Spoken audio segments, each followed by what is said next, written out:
Bonjour, j'ai le plaisir de vous montrer aujourd'hui la fameuse Sécu-Gaz que nos amis Francis et Pascal ont réalisée pour nous vaporistes qui avons envie de tester si au fond de nos coques, notamment de bateaux fermés, nous avons des résidus de gaz.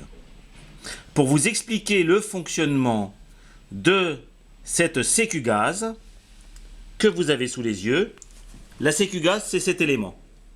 Elle est composée de circuits électroniques que je ne maîtrise pas, mais les spécialistes doivent connaître. Ce que je sais vous dire, c'est qu'elle se met dans le circuit cerveau Van Coupe Gaz par exemple, indépendamment et en parallèle, parce que ici, ce porte-pile simule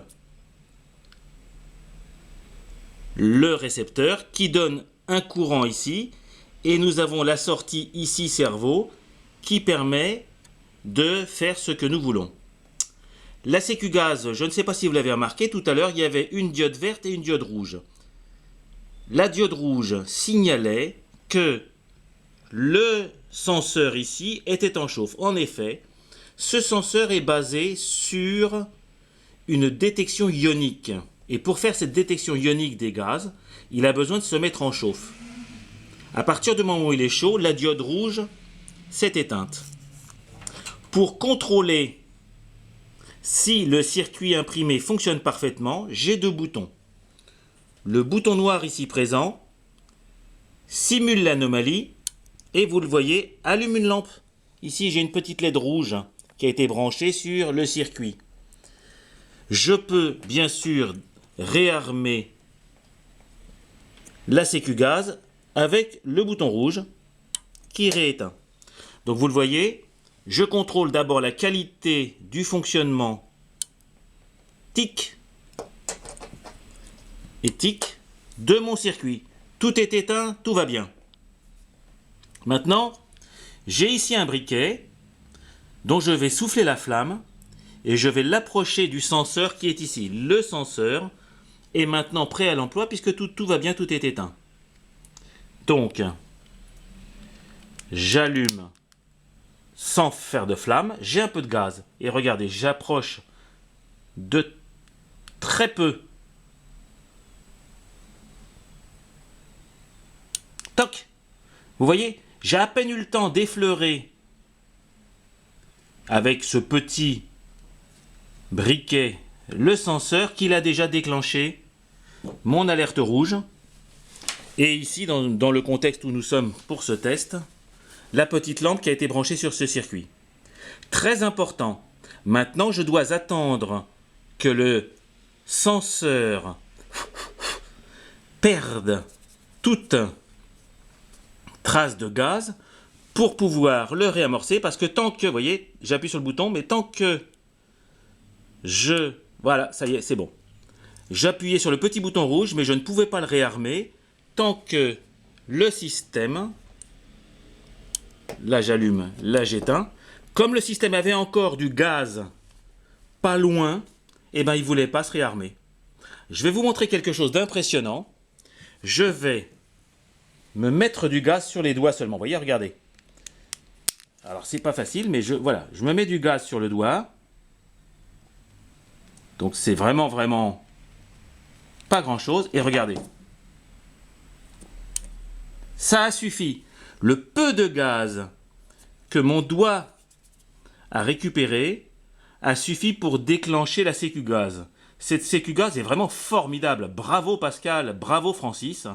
Et je pense que nous retrouverons cet élément sur de nombreux bateaux.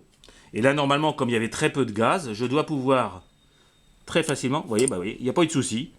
Elle s'est réarmée sans problème. Donc, que des avantages.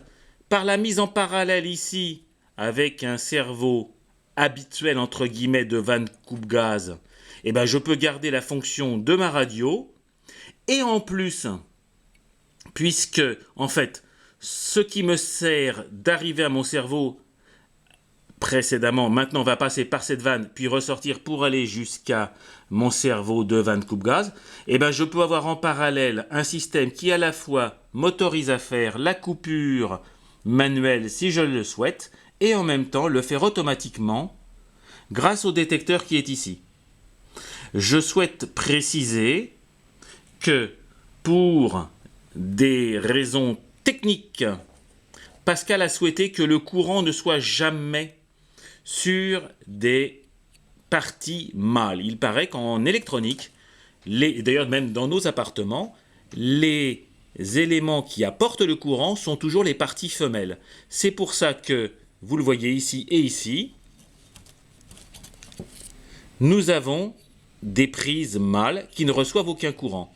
La seule contrainte que j'aurai lorsqu'installerai cette vanne coupe-gaz, c'est de rajouter entre le récepteur et ma sécu-gaz un fil femelle-femelle, puisqu'en fait la sortie récepteur se retrouvera ici. Donc j'aurai bien une sortie mâle équivalent à celle du récepteur qui ira jusqu'à mon cerveau final et mes alertes.